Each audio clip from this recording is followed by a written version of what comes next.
Bonsoir et bienvenue dans le club de 28 minutes. Ravi de vous retrouver. Historiens, journalistes et dessinatrices s'emparent de l'actualité de la semaine avec leurs mots et leurs feutres pour nous donner du grain à moudre. On débattra notamment du rapport de l'audiovisuel public français qui met des bourre-pifs dans le PAF et son rapporteur Charles Aloncle s'en délecte.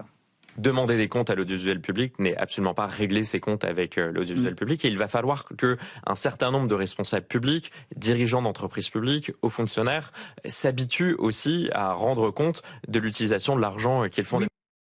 Alors rendre des comptes, certes, mais jusqu'à quel point? Au risque de réduire les moyens de la télé et de la radio publique et donc la richesse de leur offre, ça fera sans aucun doute débat entre nos clubistes. Et puis, c'est un film qui est entré, vous le savez, dans notre patrimoine commun, petit comme grand, Rabbi Jacob avec Louis de Funès. Notre invité, le metteur en scène Jean-Philippe Daguerre, nous fera découvrir l'histoire dingue, totalement méconnue et dramatique qui se cache derrière ce film si drôlatique. Et puis en fin d'émission, comme chaque semaine, on retrouvera le monde vu par David Castello-Lopez. Bonsoir, cher David. Bonsoir, comment ça va? Ça va bien et vous-même? Qu'avez-vous ce soir dans votre monde des choses qu'on attend, vous le savez, impatiemment chaque semaine? Je vais parler de cup stacking, ok? Il sera question de gobelets, je sais que c'est énigmatique, restez pour en savoir plus. Merci, à tout à l'heure David. Voilà, un aperçu du sommaire, c'est parti.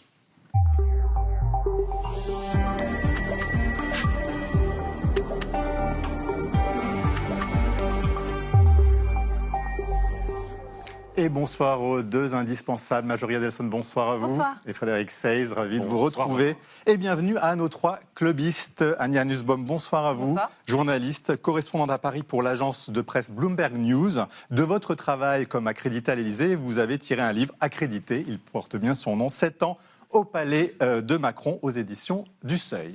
À vos côtés, Géraldine Vossner. Bonsoir Géraldine, bonsoir. Rédactrice en chef au Point, dont on voit s'afficher la une de cette semaine sur les robots humanoïdes. C'est d'actualité. Et Pascal Blanchard, historien, quasiment un accrédité de cette maison de 28 minutes. Votre dernier livre, parmi les multiples que vous avez publiés, François Mitterrand, le dernier empereur de la colonisation à la France-Afrique, co-dirigé avec Nicolas Bancel et paru chez Philippe Ray. Et puis au pupitre, notre cher Coco, au pupitre même, qui dessine pour Charlie Hebdo et Libé. Bonsoir Coco. Bonsoir Benjamin. Et vous avez un rendez-vous, je crois, samedi, demain, à 14h30 ou ça donc... À la Maison de l'Animal en ville, voilà. À Paris, dans le 12e, pour parler de pour les pauvres Parisiens, bêtes. c'est dit. Rendez-vous là-bas à 14h30. Voilà pour les présentations. On ouvre notre première actu de la semaine avec vous, Frédéric. Le gouvernement lance un plan terres rares. Oui, les terres rares, ce sont ces métaux critiques essentiels pour de nombreuses industries, dans la transition énergétique, dans la défense, dans les véhicules électriques, bref, c'est capital. Alors, contrairement à ce qu'on pourrait croire d'ailleurs, les terres rares ne sont pas rares. Ce qui est compliqué surtout, c'est leur extraction, leur raffinage. Il est complexe, il est coûteux, il est potentiellement polluant. D'ailleurs, depuis des années, c'est la Chine qui s'est arrogé le quasi-monopole de ce raffinage et du commerce de ces terres rares. Voilà pourquoi le gouvernement français tente de relancer la production made in France. D'ici 2 ans, nous serons capables de produire 15% du marché mondial, de la quantité du marché mondial sur les terres rares, ce qui est énorme et ce qui va permettre de sécuriser notre approvisionnement. Et dans ce plan français, des subventions, des crédits d'impôt pour favoriser la filière du Made in France, du recyclage aussi des minerais critiques. Pascal Blanchard, la Chine investit dans ce secteur depuis des décennies. Est-ce que la guerre n'est pas déjà perdue pour nous ? La Chine investit à peu près depuis 40 ans. Et a parfaitement compris à 40 ans, elle l'a dit, elle l'a revendiqué, d'ailleurs ça n'intéressait personne à l'époque, que ce serait à peu près pour la Chine l'équivalent du pétrole pour le Moyen-Orient, en gros pour faire simple. Donc ils ont parfaitement compris, 1, que ce serait stratégique, 2, qu'il fallait investir, 3, que c'est quand même une industrie qui est un petit peu polluante, on aura certainement un débat entre nous. Vous allez le voir. Oui, tout à fait, mais une industrie quand même polluante quand on voit justement les infrastructures en Chine, donc qui a fait hésiter beaucoup d'Occidentaux à une époque, notamment au début des années 2000, où ce genre d'industrie n'était pas souhaité sur les territoires au regard des demandes des populations. Vous dites qu'on était bien content d'externaliser ces industries. Et puis on n'a pas pris d'autres conscience. pays. On n'a pas pris conscience du rôle stratégique. On n'a pas pris conscience qu'en plus la Chine, 1, en extraction, mais 2, en raffinage, allait contrôler en fin de compte pratiquement toute la chaîne mondiale. Oui. Et donc pourrait à un moment bloquer d'une manière économique, comme si tout le monde le comprend sur le pétrole, et on est en train de le découvrir sur les terres rares. Ania Nussbaum, d'ailleurs, la Chine s'en sert comme d'une arme géopolitique. Quand Donald Trump a augmenté les droits de douane, en rétorsion, la Chine a dit « je ferme le robinet », et là tout le monde a paniqué. Absolument, et c'est d'ailleurs pour ça qu'aujourd'hui, dans tous les forums diplomatiques, on parle de ces terres rares et de ce qu'on peut faire pour diversifier les approvisionnements. Quand Macron était au Japon, on a parlé de ça là, en Chine au mois de décembre, évidemment. Ce sera le sujet aussi du G7. Bref, on ne parle que de ça, mais il n'y a pas grand-chose à faire, comme le disait Pascal. En fait, c'est même pas une question de la Chine qui est préparée depuis des années, mais c'est juste que la demande est telle, en fait, que l'Europe et la France, à plus forte raison, ne seraient pas capables de pourvoir à tous les besoins qu'on a en terres rares, parce que ça entre dans la composition des systèmes de guidage de missiles, des véhicules électriques. Et que c'est indispensable, ces fameux aimants. Voilà. Géraldine Vossler, justement sur le côté écolo, est-ce qu'en extrayant, enfin en faisant des extractions en France, on risque pas de s'opposer, d'avoir justement une contestation écolo qui fait que le projet tarde à se mettre en place? Bien sûr, c'est le risque et d'ailleurs c'est ce qu'on voit déjà. Mais là, on est confronté à tous nos paradoxes. Si vous voulez, dans l'histoire de l'humanité, on a concentré la production d'énergie. Aujourd'hui, avec la transition écologique, c'est l'inverse. Il faut qu'on les disperse toutes ces sources. Pour vous donner une idée, il faut 6 fois plus de matière pour faire un parc éolien qui va remplacer une centrale à charbon. Alors, évidemment, cette matière, il faut l'extraire, il faut la raffiner, etc. La question qui se pose, c'est est-ce qu'on le fait chez nous ou est-ce qu'on continue à dépendre de sources extérieures? Il faut restreindre les recours, justement, de ces associations. Pour vous, il faut aller jusque-là ou pas? Alors, ça dépend. Vous voyez, on a un gros projet de lithium, notamment dans l'Allier, qui devait commencer en 2028. Ça a pris 2 ans de retard en raison de recours, etc. Je ne pense pas que laminer les contraintes environnementales soit la bonne solution. Ah bah alors, vous voyez. Non, Pascal, finalement, je pense qu'au contraire, j'ai réussi à la convaincre. je l'ai toujours pensé, c'est effectivement le raffinage. Alors l'extraction, le raffinage, faut quand même avoir dans l'idée que c'est plus ce qu'on faisait il y a 30 ans. On arrive à faire des choses de façon relativement propre, très encadrée. Maintenant, ça a un impact et si on veut gagner l'adhésion quand même des populations, il faut s'y mettre. Et je dis, c'est pas un petit sujet parce qu'aujourd'hui, l'Europe, elle dépend à 97% de ces terres rares. Donc, on ne relocalise pas tout. Mais si on veut une partie, il faut que la population soit impliquée et qu'elle l'accepte. Et notre souveraineté vaut bien quelques concessions ou pas alors? Elle vaut des concessions, mais elle vaut aussi vraiment une réflexion au niveau de l'Europe. Ce qui est déjà le cas. Je vous rappelle qu'actuellement, les Européens réfléchissent au-dessus de l'Angola et autres pour les zones d'extraction. Nous avons un territoire aussi ultramarin et national. Ça mérite qu'on réfléchisse aussi avec nos partenaires européens de réfléchir à des fonds marins. Peut-être pas pour dans 5 ans, 10 ans, mais pour dans 20 ou 30 ans, parce que la question qu'on est en train de se poser, elle va se poser pendant tout le siècle qui s'ouvre. C'est pas une question juste d'un moment d'arriver à trouver la capacité de produire et puis on a réglé le problème. Ça ne va être que croissant. Donc les solutions d'aujourd'hui peuvent aussi être des réponses dans 20 ou 30 ans. Sur le côté polluant, sur le côté aussi peut-être de rééquilibrer la situation économique des régions ultramarines par rapport à leurs fonds marins, en pensant à l'écologie, mais aussi en pensant au développement économique. Cette question doit être globale et avec nos partenaires européens, parce que tout seuls, nous sommes incapables d'avoir une politique sur les terres rares qui soit capable de rivaliser avec les Chinois et les concurrents qui se réveillent déjà. Vous avez 20 secondes, Géraldine. J'ajoute que la France, elle a une longueur d'avance quand même. L'usine Solvay à La Rochelle, était leader mondial jusqu'aux années 90. C'est ça. Et on a un savoir-faire, et notamment dans le nucléaire, dans le recyclage, qu'on peut aussi valoriser. D'où d'avoir une stratégie à long terme que nous n'avons pas toujours. Cher Coco, 2 dessins pour illustrer cette actualité. Il y a un premier sur la nouvelle diplomatie chinoise, mais ils nous narguent les Chinois avec leurs aimants, leurs métaux, leur lithium. Vous parliez du nucléaire, alors c'est sûr qu'il dit terre rare, dit électrique, dit nucléaire. 40 ans après Tchernobyl, les fuites radioactives des déchets s'arrêteront à la frontière de nos pays. C'est bien connu, merci cher Coco. On passe à votre duel de la semaine, Frédéric. Duel d'hommes et de frères ennemis en quelque sorte. Absolument, Benjamin. À ma gauche, Jean-Luc Mélenchon, 74 ans, le fondateur de la France Insoumise. À mon autre gauche, disons, Olivier Faure, 57 ans, le patron du Parti Socialiste. Alors, comment éviter le désastre annoncé d'une gauche affaiblie, divisée, fracturée dans la course à l'Élysée? Jean-Luc Mélenchon a pris tout le monde de court en annonçant sa candidature dès dimanche dernier. Son principal argument, c'est qu'il est prêt. Voilà pourquoi il refuse de passer par une primaire de la gauche. Je me présente entouré d'une équipe soudée, prête à gouverner. Ses compétences sont reconnues. Nous n'avons rien à voir avec le chaos des rivalités personnelles qui déchirent toutes les autres formations politiques. Et en politique, le calendrier n'est jamais anodin. Évidemment, Jean-Luc Mélenchon a choisi de se déclarer 2 jours avant le grand meeting de soutien à la primaire de gauche, meeting qui rassemblait à Paris notamment Marine Tondelier des Verts ou Olivier Faure, le patron du PS, exclut toute alliance avec Jean-Luc Mélenchon.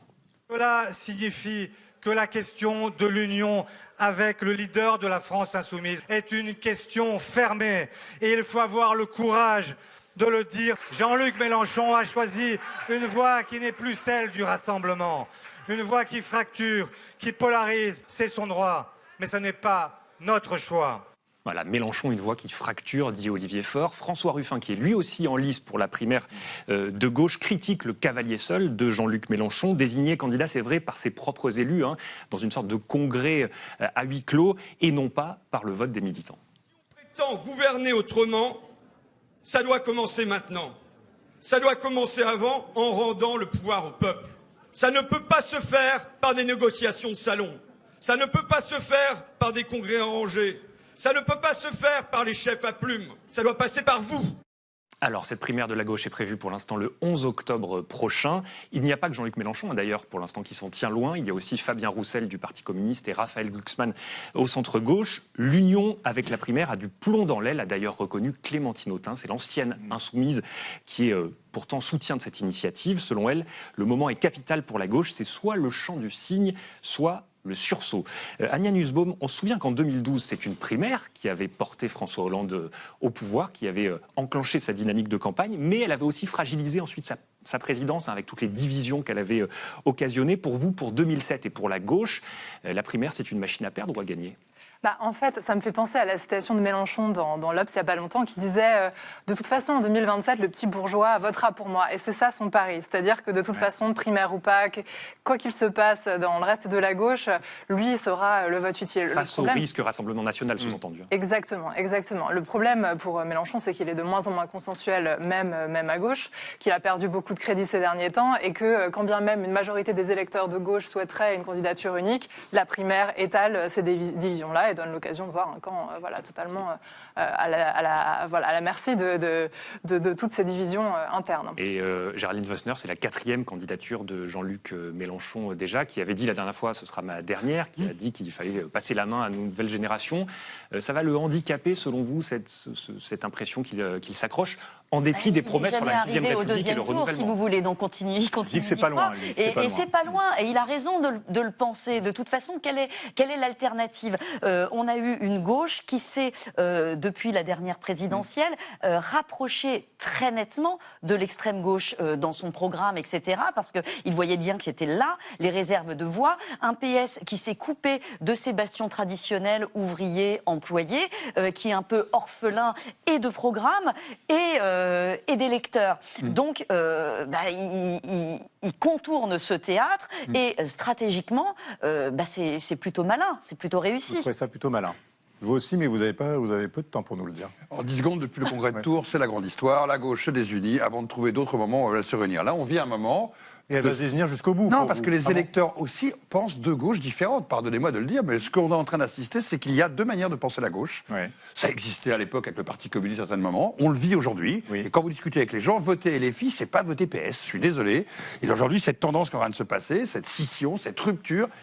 Et ça va être le combat des 8-9 mois qui viennent, mais personne n'est en train de nous dire ce qui va rester au final. C'est pas du tout certain, au final, qu'un Jean-Luc Mélenchon soit à 12 ou 13%, ou que le potentiel candidat ou candidate, qui est loin d'être trouvé à gauche, de Glucksmann à Faure à Hollande, soit encore en lice. Ce que je veux dire, c'est qu'on ne fait que commencer. Soyons rassurés, ça fait un siècle que ça dure en France. C'est l'histoire de la gauche. Bon, écoutez, on verra ce que ça donne, cette histoire de la gauche, d'ici l'année prochaine, puisque c'est pile dans un an, maintenant, le deuxième tour de l'élection présidentielle. Quel dessin pour vous, Coco, pour illustrer cette politique? Eh bien, deux visions, comme l'a dit Pascal Blanchard. Nous, c'est Carré a lancé et nous serrons le PS.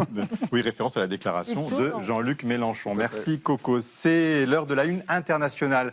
Aujourd'hui, c'est celle du quotidien malien Nouvel Horizon qui annonce donc à sa une mardi que le chef de la junte cumule désormais les fonctions de président dit de la transition et de ministre de la Défense. Une décision qui fait suite à l'assassinat du dernier détenteur de ce portefeuille de la Défense par la coalition djihadiste et de rebelles Touaregs qui ont lancé une offensive il y a près de 2 semaines. Leur but, faire tomber le régime militaire du général Assimi Goïta que l'on voit sur notre une en grand uniforme. Une situation très violente et d'une grande incertitude. Ania Nussbaum, face à cette instabilité au Mali, quel rôle peut jouer la France, qui est disqualifiée là-bas, voire peut-être l'Europe? Faut-il trouver des troupes d'interposition et potentiellement les envoyer? Je crois que le rôle de la France, là, il est quasiment non existant et c'est remarquable quand on sait qu'en 2012, le pays a été intervenu pour justement empêcher la prise de Bamako par des rebelles. L'autre aspect remarquable dans le pays aujourd'hui, c'est que donc, la France exfiltrait des enjeux Sahel, mais la Russie aussi également, qui avait une très forte présence avec les Africa Corps, qui sont donc les héritiers des mercenaires de Wagner et dont on a beaucoup parlé de leur rôle sur place, aujourd'hui qui se fait également totalement évincer et qui perd en fait sa crédibilité par les djihadistes. Et donc, de ce fait, Moscou et donc Vladimir Poutine, très occupé en Ukraine, perdent de la crédibilité sur tous les dossiers extérieurs sur lesquels ils intervenaient traditionnellement, et avec leurs alliés, que ce soit au Burkina Faso, en Guinée, et même, par exemple, l'Arménie. Tous les alliés historiques de la Russie qui aujourd'hui se disent, en fait, elle ne peut plus nous aider, elle ne peut pas aider le Mali, elle n'a pas pu intervenir entre Arménie et Azerbaïdjan, donc c'est le témoignage de l'affaiblissement de ces grandes puissances sur ce terrain. Et Pascal Blanchard, le régime au Mali qui se sent menacé, qui durcit beaucoup les conditions contre ses opposants, ou ce qu'il en reste, qui procède à des exécutions extrajudiciaires selon les ONG. Il y a aussi au Sahel, puisqu'on en parle plus largement, cette semaine, le Burkina Faso qui a interdit TV5 Monde, chaîne française. On sent que la France est encore le bouc émissaire finalement de ces juntes. Il n'en reste plus que ça pour exister, avoir une légitimité. Cette légitimité les a amenés au pouvoir, d'être contre la France, de correspondre à une génération qui voulait tourner la page de la France. On peut en discuter entre nous, pourquoi pas. Mais en tout cas, ce qui est clair, c'est qu'il n'en reste plus que ça aujourd'hui. Ce sont des simples dictatures qui ont régné et qui règnent par la force. Aucun principe démocratique. Tout ce qu'ils avaient promis, ils ne l'ont pas tenu. Notamment la sécurité. Je pense que c'est très important parce qu'il faut aussi se mettre à la place des djihadistes. C'est ça la promesse. Exactement. Les populations qui ont accepté toute cette pression antidémocratique, c'était parce que d'un seul coup, ils avaient promis, notamment avec les Russes, que la paix serait retrouvée. C'est pas le cas au Burkina, c'est pas le cas au Mali, c'est pas le cas au Niger. Donc soyons très concrets, je vois pas qui va pouvoir intervenir en plus dans cette situation qui est devenue inextricable. Avec une risque de contagion ? Non, elle est déjà dans la contagion. Là, le Mali est le point faible de cette région pour des tas de raisons. C'est qu'il y a une alliance en plus entre les djihadistes, purs et durs, et les Touaregs. Les indépendantistes du Mali. Et qui, quelque part, ont une part de légitimité dans leur histoire. Ce que je veux dire, c'est que c'est une vieille lutte de 30 ou 40 ans d'histoire. Attention, il ne faudrait pas qu'on regarde la carte en pensant qu'il y a les gentils et les méchants. Dans cette histoire, il n'y a plus beaucoup de gentils, il y a de grosses complexités de géopolitique locale qu'il faut entendre, et des populations surtout, et je voudrais qu'on le dise quand même là, qui subissent ça depuis plus de 20 ans aujourd'hui, une situation inextricable pour elles. Et Coco, bien hommage à François Hollande. Mali, Al-Qaïda n'a qu'à bien se tenir. Tremblay, djihadiste, je me prépare pour rappeler l'opération Serval. Oui, 2014, quand il avait été accueilli avec les honneurs. Le plus grand, il avait dit que c'était le jour de sa carrière, le plus grand jour politique, le plus impressionnant, rappelons-nous. Les choses ont changé. Tout à fait. Les choses ont changé. Frédéric, retour en France pour la deuxième actualité de la semaine, le rapport à l'oncle avec l'audiovisuel public, donc dans sa ligne de mire. Oui, rapport publié ce mardi, 550 pages, 69 préconisations, notamment la fusion des chaînes France 2 et France 5, la suppression de France 4, la réduction des budgets consacrés aux jeux télévisés et aux diffusions sportives comme Roland-Garros ou le Tour de France. Charles Aloncle, c'est ce député proche d'Éric Ciotti, un rapporteur du texte, qui promet 1 milliard d'euros d'économies annuelles. C'est le quart du budget de l'audiovisuel public, tout compris.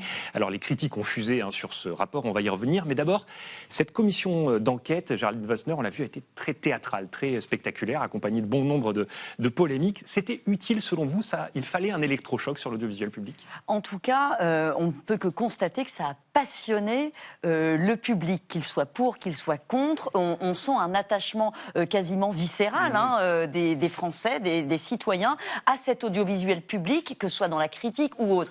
Est-ce qu'il fallait s'interroger sur son fonctionnement, sur son financement, sur le pluralisme ? Oui. Est-ce qu'il y a besoin de réformer la façon justement dont il fonctionne ? Très probablement.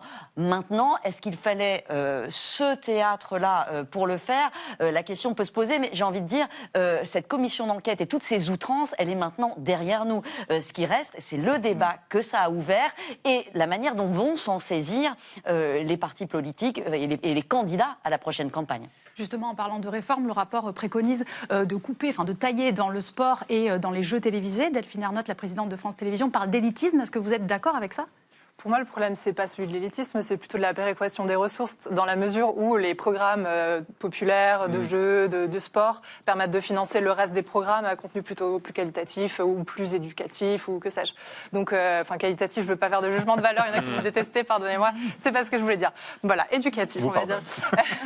Et non, en fait, pour moi, le problème, c'est le contexte international aussi, c'est-à-dire qu'effectivement, on peut discuter de l'opportunité de réformer le service public, il y a toujours des choses améliorables, évidemment, En revanche, on est quand même dans une période où l'audiovisuel public dans plusieurs pays peut être le punching ball de pouvoir en place ou de la droite, et notamment aux États-Unis où voilà, la radio publique, la télé publique sont très attaquées. Et, elle était très puissante là-bas, mais c'est encore pire aujourd'hui. Voilà, quand bien même elle ne serait pas autant financée par le public comme c'est le cas en France. Mais sur les auditions, il y a quand même des choses intéressantes qui sont ressorties de ces auditions. Je pense notamment à Vincent Bolloré qui en audition a affirmé qu'il avait créé un think tank, l'Institut Espérance, pour justement financer des débats et pousser des thèmes conservateurs pour l'élection de 2027. Donc il y aura quand même des choses positives ou intéressantes journalistiquement qui vont sortir de cette commission. Alors justement, vous évoquez 2027, le côté politique. Ce rapport n'a pas vraiment convaincu, au-delà d'Éric Ciotti et de ses alliés du Rassemblement national, scepticisme au sein de la gauche, mais aussi au sein du gouvernement.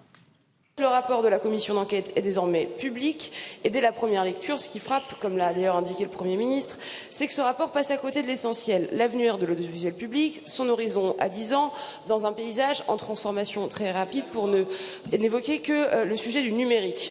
Et ce rapport est même le cheval de Troie du Rassemblement national, a accusé le président de cette commission d'enquête, qui est un proche d'Édouard Philippe, Pascal Blanchard. On a vu que cette semaine, Jordan Bardella a annoncé qu'il privatiserait, lui président ou lui Premier ministre, il privatiserait l'audiovisuel public. Tout ça est très cohérent.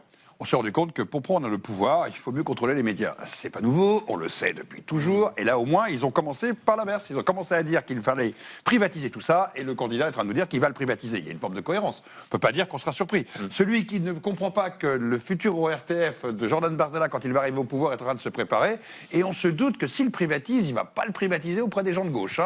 On est serein. L'État qui nous annonce, c'est Orban, on l'a déjà vécu, c'est l'Argentine, c'est les États-Unis. Rappelez-vous, aux États-Unis aujourd'hui, c'est pas seulement la politique par rapport aux médias d'État, parce qu'aux États-Unis c'est très peu important. C'est les procès que lance Trump sur les grands médias.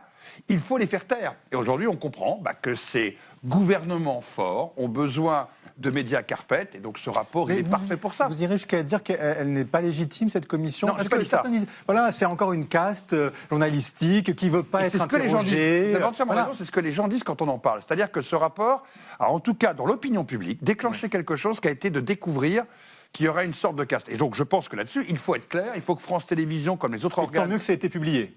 Non. Pas comment ça a été fait. Parce qu'il y a quelque chose de très malhonnête dans ce rapport, qui a été systématiquement de pratiquer les sorcières de Salem et de brûler tous ceux qui travaillent dans l'audiovisuel public et de considérer que ce que produisait... On oublie par exemple, vous l'avez dit, que l'éducation nationale est en lien directement avec l'UMNI parce que c'est essentiel pour les profs, les produits qui sont faits, et le privé ne fait pas ça. Et c'est vrai qu'on a dit que c'était très inquisitorial finalement, et que ça a déclenché une défiance vis-à-vis de tous les journalistes, de tout le monde. Alors ça l'était, cela dit, la personnalité vraiment abrasive du rapporteur ne doit pas servir de paravent à des questions qui ont été soulevées. Par exemple, on peut concevoir que des salariés de l'audiovisuel public n'ont rien à faire à la tête de sociétés de production ou dans l'organigramme de la mairie de Paris, etc. Donc il y a des vraies questions à poser. Maintenant, ce qui manque aujourd'hui, depuis la publication de ce rapport, c'est qu'est-ce qu'on veut d'un service public? Et ça, c'est un grand débat sociétal que tout le monde peut avoir et sur lesquels chacun, ensuite, pendant la campagne, se positionnera. J'imagine, est-ce qu'effectivement c'est le rôle d'un service public que d'avoir 9 ou 10 cases de jeux par jour? En même temps, les Français plébiscitent, les audiences sont plutôt bonnes, la radio publique, ils l'aiment. Non, mais ce qui manque, effectivement, dans le débat, c'est aussi quelle vision stratégique à long terme, comment on concurrence les plateformes, quel format pour la jeunesse, etc. Ça, c'est totalement absent du rapport, comme est d'ailleurs absente du rapport la question du financement futur. On n'a pas bien compris ce qu'ils voyaient, à part faire des économies. Agnès Buzyn, ça sera peut-être dans la campagne présidentielle l'année prochaine ou pas? Parce que bon, on en parle maintenant, mais c'est dans un an. D'ici là, de l'eau aura coulé sous les ponts. Vous l'avez dit, le RN a déjà imposé ce thème dans la campagne. Oui. Moi, ce qui m'a frappé pour avoir parcouru, pas lu tout le rapport, c'est 500 pages, mais parcouru le rapport, c'est ça manque de vision et c'est le règne de l'anecdote, quoi. C'est-à-dire qu'il y a une anecdote sur Slash, des articles pour les jeunes sur je ne sais pas, la sexualité, le mouvement Black Lives Matter, qui sont cités comme... Je vous conseille de lire parce que c'en est drôle. Ah oui, c'est les sorcières de Salem. C'est très clairement. Ils ont eu 10 jours pour l'écrire, ils se dédouanent comme ça en disant on n'a pas eu assez de temps, mais enfin... c'est exhaustif en même temps. Voilà. Tout est là. C'est un objet politique. C'est un objet politique. C'est pas au niveau d'un rapport parlementaire qui écoute tout le monde, qui arrive à mettre un débat en contradiction, qui pose des bonnes questions. Parce qu'ils ont auditionné beaucoup de monde. Oui, mais dans la synthèse, ils n'ont pas auditionné beaucoup de monde dans la synthèse. Vous l'avez très bien bien, c'est l'anecdote devient la démonstration de A plus B qu'il faudrait tout réformer. Il peut y avoir des choses qui sont exagérées, vous l'avez dit, les emplois fictifs et d'autres choses. Ça doit être sanctionné, parce que c'est de l'argent public. Mais de là, on n'en déduit pas une morale qui devient une nouvelle morale d'une télé idéale où on dit on supprime, on supprime. Et vous l'avez très bien dit, je trouve que c'est intéressant pour les Français, dire qu'on supprime le sport. C'est une certaine vision élitiste du monde. C'est pas parce qu'il n'aime pas le sport, ce monsieur Allon, qu'il faut le couper. Vous l'aimez, le sport. Oui, tout à fait. Beaucoup de gens. Et tout à l'heure, on verra dans les photos que vous l'aimez beaucoup. Alors, des dessins, 2 dessins même, Coco. Alors, vers la fusion de France 2 et France 5, un peu comme Allon qui a fusionné avec Ciotti et Bolloré, finalement. Et puis, sur les jeux supprimés, Allon qui nous dit que ça n'empêche pas de s'amuser en privé avec Marine Le Pen. Ah bah oui, très bien. Bon jeu. Merci Coco. Marjorie, l'heure de votre .com. Ce soir, la soirée la plus tendance de New York. Nous n'avons pas été invités, mais c'est le cas. Le gala du Met, le plus grand musée de la ville américaine qui a beaucoup fait parler de lui et pour une fois, pas seulement pour ses folles tenues vestimentaires. Oui, Benjamin, est-ce que vous avez par hasard 100 000 $ qui traînent? Je vais demander à Pascal Blanchard. Bah oui, demandez, parce que si c'est le cas, vous auriez pu participer au fameux gala caritatif du Met. Il se déroule chaque année à New York. L'objectif, c'est de récolter des fonds pour l'Institut du costume. 100 000 $, c'est donc le prix du ticket d'entrée pour avoir donc le droit de fouler le tapis rouge. L'idée, donc, c'est de porter la tenue la plus extravagante possible pour qu'on parle de vous, vous le voyez. Alors ce lundi, justement, un invité a beaucoup fait parler de lui. Pourtant, sa tenue n'avait rien d'exceptionnel. Regardez. Il s'agit en fait de Jeff Bezos, milliardaire et patron d'Amazon. Il a donné 10 millions de $, et donc il était le président d'honneur de cette édition. Alors cette nouvelle, elle a vraiment suscité la polémique dès son annonce et l'appel au boycott. D'ailleurs, lundi soir, lui, il a soigneusement évité de monter les marches. Il faut dire que plusieurs jours avant l'événement, des affiches avaient un petit peu fleuri dans la ville de New York, un peu partout, pour justement appeler au boycott. Amazon fait fonctionner Lice, nous dit par exemple cette affiche où Jeff Bezos s'est présenté comme un agent de la très critiquée police de l'immigration américaine. Un message en référence au stockage et analyse de données que fournit l'entreprise de Bezos à cette police. Les opposants sont même allés plus loin. Des bouteilles vides ont été mises à disposition devant le Met. Les participants au Met Gala peuvent les utiliser, tout comme les employés d'Amazon, nous dit-on. Une référence évidemment à ce scandale en 2021. Certains employés avaient expliqué être obligés d'uriner dans des bouteilles en plastique pour pouvoir tenir la cadence des entrepôts Amazon. Autre manière de manifester son désaccord, en organisant un contre-défilé. Pourquoi pas? Quelques heures avant la cérémonie, des ouvriers d'Amazon et des livreurs de plateformes et des syndicats se sont prêtés au jeu. Un bal sans milliardaires pour mettre en avant les conditions des travailleurs sous-payés selon les syndicats. Un défilé qui a été organisé en pleine rue, vous le voyez, et qui a beaucoup fait parler de lui. Le boycott du Gala du Met aurait aussi, semble-t-il, touché des personnalités, des habitués comme l'actrice Zendaya ou encore la chanteuse Lady Gaga ne s'y sont pas montrés. Même chose pour le maire de New York, alors que sa présence, normalement, est une tradition. Mais alors, au final, est-ce que c'est la bonne attitude à adopter? Est-ce que le boycott de cet événement caritatif change quelque chose? Eh bien, pour certains internautes, oui. Le monde se réveille. Je suis super contente, peut-on lire sur TikTok. D'autres dénoncent toutefois une certaine forme d'hypocrisie. Le Met Gala est un défilé de personnes riches qui n'en ont rien à faire du caritatif. Ils sont simplement là pour montrer de jolies tenues. Voilà. Et puis qu'en est-il de la cohérence? Eh bien, c'est un vrai sujet pour certains internautes. Ma famille dit qu'elle boycotte le Gala du Met parce que c'est sponsorisé par Bezos, mais elle continue de recevoir des colis. Voilà. D'Amazon, nous dit ce monsieur, vous le voyez, qui a les mains pleines de colis. Est-ce que ça a un sens de boycotter ce gala, cet événement caritatif, ou au contraire, c'est plutôt les comportements qu'il faudrait changer? Oui, parce que c'est en train aussi d'un symbole de ce qui se passe aux États-Unis. C'est-à-dire qu'on commence à comprendre qu'il faut s'attaquer non pas simplement à Trump d'une manière assez basique, mais qu'il y a tout derrière un écosystème de ces personnages, cette industrie qui contrôle. Et il y a un réveil qui est en train de se passer aux États-Unis. Moi, je le vois sur les universités qui se sont tues pendant un an, qui ont pris un gros pot de chinois. Et là, ils commencent à bouger. On le voit dans la vie politique, on le voit dans la vie sociétale. Il commence à y avoir des gens qui s'opposent à ce qui est quand même des monstres aux États-Unis aujourd'hui, intouchables. Ok, là, ça fait poète-poète, ça fait très bon chic, bon genre, mais en même temps, il ne faut pas cracher dessus parce qu'aux États-Unis, ça a de l'effet. ça les fait dans les messages. Bien sûr qu'il y a la contradiction, il y a toujours la contradiction. Quand vous avez un riche, de façon, qui appelle à lutter contre les inégalités du monde, ça fait toujours rigoler, sur le fond. Mais il faut mieux rigoler de ce côté-là que d'avoir le silence. C'est vrai, et en même temps, c'est le modèle de la réussite qu'aiment tant les Américains. Exactement, on va pas refaire l'Amérique. Ah voilà, exactement. Mais on a un beau dessin qu'elle nous a fait, Coco. Oui, dans les tenues extraordinaires, on a parlé de la robe de Madonna, qui avait des femmes derrière. Et pour les Bezos, c'est une traîne de milliers d'ouvriers qui triment avec les cartons Amazon. À la chaîne, voilà. Merci, cher Coco. On passe à vos photos. On en parlait, cher Clubby. C'est un cliché qui marque une autre actualité de la semaine. Et on commence avec vous, Géraldine Wössner. Et la croisière ne s'amuse plus du tout. Mais non, c'était notre feuilleton de la semaine. 3 morts, un bateau de croisière bloqué au large du Cap-Vert, des passagers confinés, l'OMS en combinaison intégrale sur le pont. Avec ce détail décisif, il y avait 5 Français à bord parmi les passagers, donc un cas contact, ça a suffi pour que ça devienne en France un événement, un feuilleton, un roman national. Je dis un roman, c'était un peu à la croisée d'Agatha Christie et de Richard Preston, vous savez, l'auteur de Zone Rouge. Un huis clos angoissant, une menace planétaire. On s'est tous jetés sur le Vidal pour comprendre ce qu'était cet hantavirus avant de comprendre que non, c'était pas une menace nouvelle. On a même eu des messianiques qui ont cherché des coupables, c'est le capitalisme, une maladie de l'écologie. Tout devrait bien se terminer. Ce que ça révèle surtout, c'est l'ampleur de nos traumatismes, en fait, un peu enterrés depuis le Covid. Oui. Le Vidal, bien sûr, c'est la référence médicale où on trouve tout sur les médicaments et les maladies. Merci, Géraldine. Ania Nussbaum, vous, c'est Macron en Arménie. Moi, je reviens d'Arménie, justement, avec le président. C'est pour ça que j'ai choisi cette image. Et là, c'est l'inauguration, c'est le dépôt de gerbe sur les lieux d'un mémorial en hommage au génocide arménien. Donc, ce que j'ai trouvé intéressant de cette visite, c'est qu'on a à la fois le côté Macron en campagne, mais en campagne pour le Premier ministre arménien qui fait face à des élections le mois prochain, ce qui lui vaut des accusations d'ingérence de la part de certains en Russie. Voilà. Mais on a aussi un président qui est en campagne pour lui-même, c'est-à-dire qu'une boulimie de visites diplomatiques, de sommets, qui le met en branle en ce moment.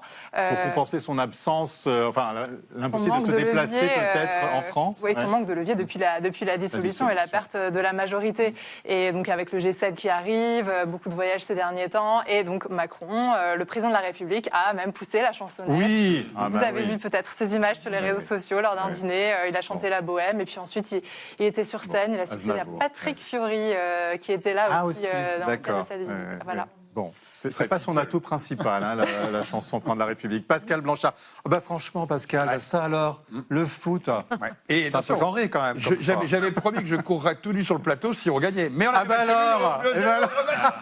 je m'en suis donc su. Et Coco se serait empressé de faire partout. Il était temps qu'on fasse 30 secondes, pays européens qui nous expliquent depuis toujours que la France n'a pas de grandes équipes pour être champion d'Europe. Nous le sommes. Maintenant, c'est fini. C'est fini de se faire chambrer en Angleterre, en Italie, en Espagne. C'est terminé tout ça. Maintenant, il suffira de dire PSG pour que ceux qui se moquent de vous se terminent.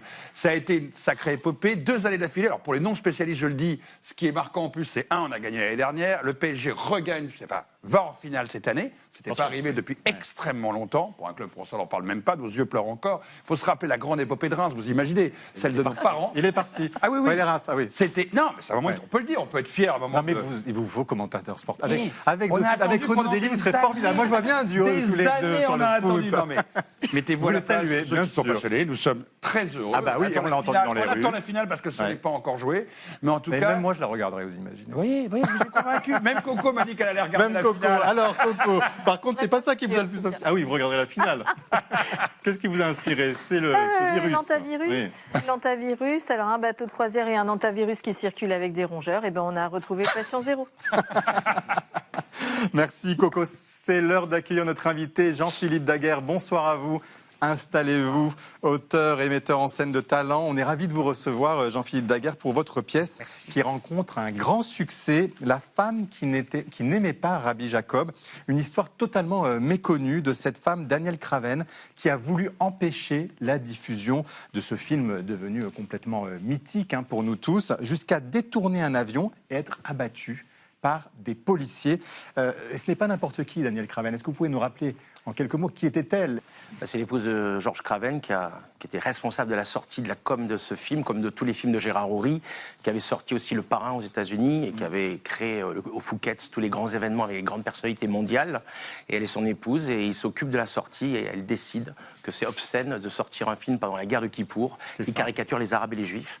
Donc elle va jusqu'à détourner cet avion à Marseille pour le poser ensuite au Caire, mais entre-temps elle est abattue. Et justement, Libération avait titré à l'époque « La pirate du désespoir, une proie facile pour des tueurs assermentés », parce qu'elle tenait tête à Raymond Marcellin, le ministre de l'Intérieur. C'est lui qui a donné l'ordre d'en arriver à cette fin dramatique, avec l'aval, dit-on, de Pompidou. C'est avéré ou C'est pas avéré, oui. Non. Mais c'est ainsi que ça s'est noué, parce qu'elle voyait le ministre de l'Intérieur Marcellin avec Craven qui venait chez eux ou elle allait au ministère. Elle critiquait beaucoup Marcellin et Mesmer. Elle était très en colère contre eux. Elle écrivait des courriers à Pompidou, tout ça. Mais c'est vrai que la preuve, c'est compliqué d'avoir des preuves. J'ai pas fait une enquête et surtout personne ne dit la même chose. Mais pour vous, c'est une femme humaniste. Moi, c'est ce qui m'a plu, c'est le côté Don Quichotte, humaniste, écologiste, féministe, en colère contre, se laissant pas faire par tout ce monde ultra masculin. Mais est-ce que vous avez compris pourquoi cette spirale? Parce qu'elle commence à envoyer des lettres anonymes à son propre mari pour dissuader la sortie de ce film. Ensuite, on est en 73, vous l'avez dit, guerre du Kippour. Qu'est-ce qui fait dans son esprit que c'est si scabreux de sortir un tel film? C'est quelqu'un qui a un esprit particulier parce qu'elle était bipolaire. À l'époque, on appelait ça maniaco-dépressive. Donc, j'essaie de trouver le cheminement aussi de cette maladie-là qui me fascine parce que je suis entouré autour de moi de gens très proches qui le sont. J'ai moi-même des carences psychanalytiques, psychologiques, psychiques, ainsi que dans mon entourage. Donc, c'est quelque chose qui me fascine. C'est comment exister pour les gens en handicap mentaux comme je peux. Vous avez vu, je suis en train d'avoir un petit chaos en parlant, c'est rigolo. Mais n'empêche que c'est vrai que tout ça, ça me fascine parce que où est notre place dans un monde qui se veut assez solide? Moi, je fais partie du monde du spectacle et ça m'interroge aussi à travers ce sujet de voir comment, à travers quelqu'un d'autre, on peut parler aussi un peu de soi, cette difficulté à exister dans des milieux puissants. Voilà, donc c'est aussi pour ça. Et en parlant de milieux puissants, Georges Craven intentera un procès à l'État, mais qu'il perdra, c'est ça? Non, il n'a pas vraiment perdu, c'est compliqué. La fille m'a confié, la fille de Georges Craven, a tous les éléments, a récupéré tous les éléments. C'est pas qu'il l'ait perdu, je crois qu'il a même réussi à avoir un franc symbolique. Ça a duré très longtemps avec Badinter, Kejman, ça a duré plus de 3 ans, je crois. Il y a eu plusieurs recours. Mais c'est vrai qu'il n'a pas obtenu la mention, ce qu'il voulait, en forme de crime d'État. Il n'a pas obtenu ça. Donc simplement, il y a un franc, et puis à partir de là, on est passé à autre chose. Question d'Ania. Oui, vous avez dit, j'ai pas fait d'enquête. Moi, ça m'intéresse de savoir comment est-ce que vous avez navigué la frontière entre le fait historique et le récit fictionnel, la pièce de théâtre. Comment est-ce que vous avez documenté ça, en fait? Il y a tellement peu d'éléments que j'ai interrogé le fils aîné de Georges Craven. Pas directement, par une amie à lui. Après, j'ai été en contact avec lui. Et j'ai été d'une manière ou d'une autre en contact avec les 3 enfants. Mais ça a été très compliqué parce que ça a été une tragédie, une vraie tragédie familiale dont personne ne s'est vraiment remis. Donc il faut naviguer avec pudeur et difficulté. Et c'est vrai que moi, je voulais garder beaucoup de romanesque. Parce que d'ailleurs, c'est un roman. J'ai fait un roman. C'est vrai que j'ai tenu à dire que c'est un roman. Aussi, oui. Et j'ai adapté la pièce Michel. Du roman. Oui, c'est ça. Ça, c'est important parce que moi, je ne suis pas là en train de faire une enquête, pas du tout. À partir de faits réels, j'ai imaginé qui était cette femme et comment elle avait navigué pendant le film Rabbi Jacob, comment elle avait... Et ce qu'on voit, ce qui est assez remarquable dans la pièce, c'est qu'on voit que beaucoup ont des doutes, y compris Louis de Funès, parce qu'ils se disent ça va mettre encore plus le feu aux poudres, c'est inflammable. Et donc, est-ce que vous pensez qu'aujourd'hui, bon, c'est peut-être une question un peu bateau, mais est-ce qu'on pourrait faire un tel film? Je pense pas. Pourquoi?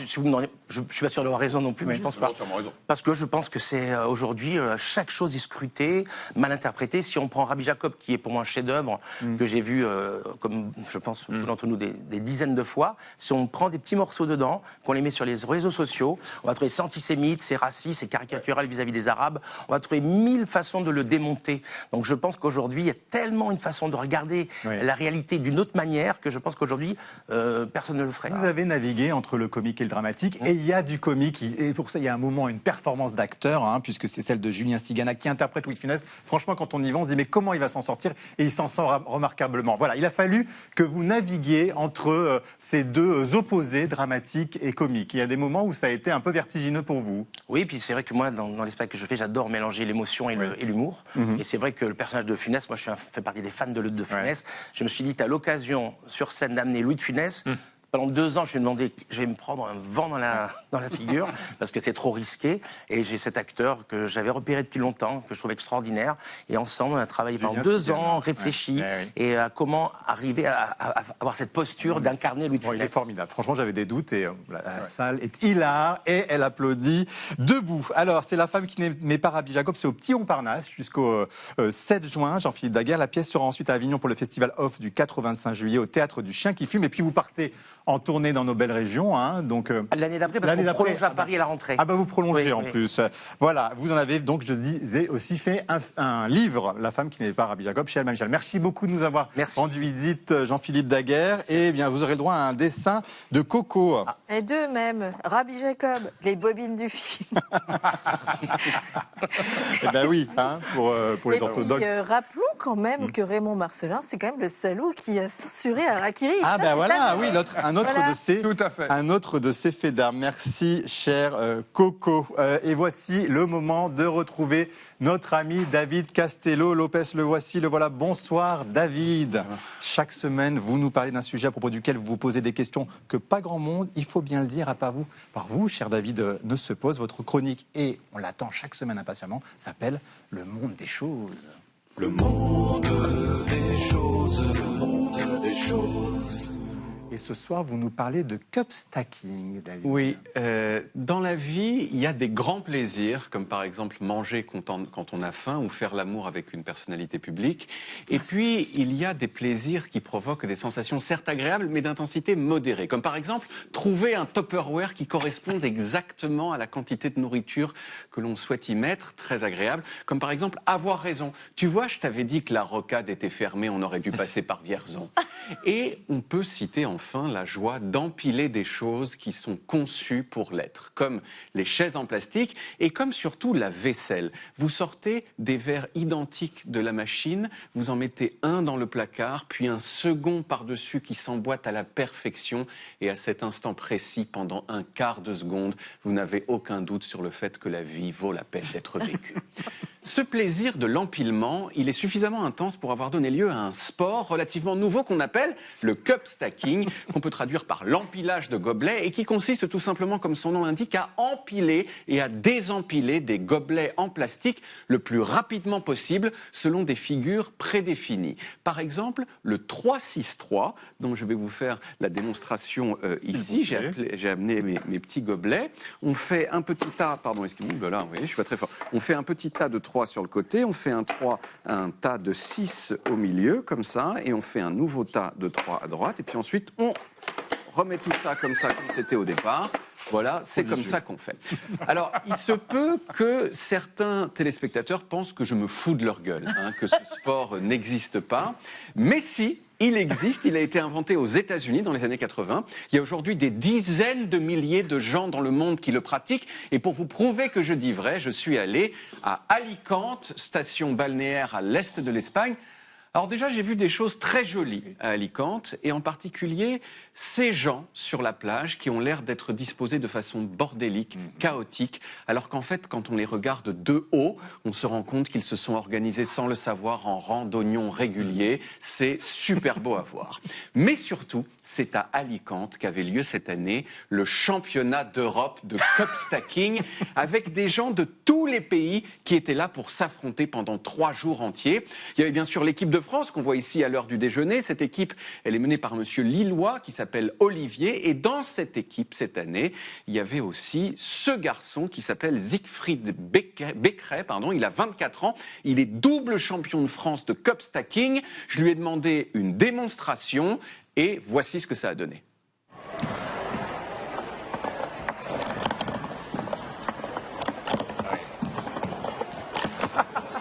Voilà. Et non, ce n'est pas en accéléré. Ce que Siegfried vient de faire en 6 secondes et 157 millièmes, c'est la figure reine du cup stacking qu'on appelle le grand cycle. 6,157 secondes, c'est très rapide, mais c'est presque 1 seconde et demie de plus que le record du monde détenu depuis 2024 par un garçon de Malaisie qui s'appelle Chan Keng-yan. Ce record, à l'époque, il a été filmé. On regarde.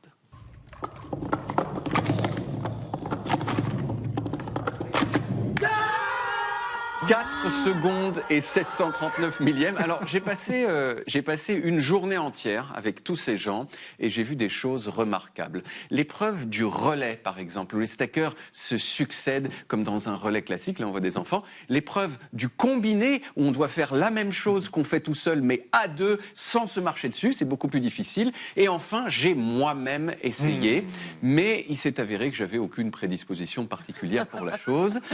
Quant à Siegfried, il est arrivé 7e masculin du championnat sur 89, ce qui est classe. Alors, si vous avez envie de vous mettre au cup stacking, c'est un sport très accessible. Vous avez juste besoin de gobelets. Alors, des gobelets sans fond. Vous voyez qu'ils n'ont pas de fond, les gobelets, parce que sinon, ça accroche.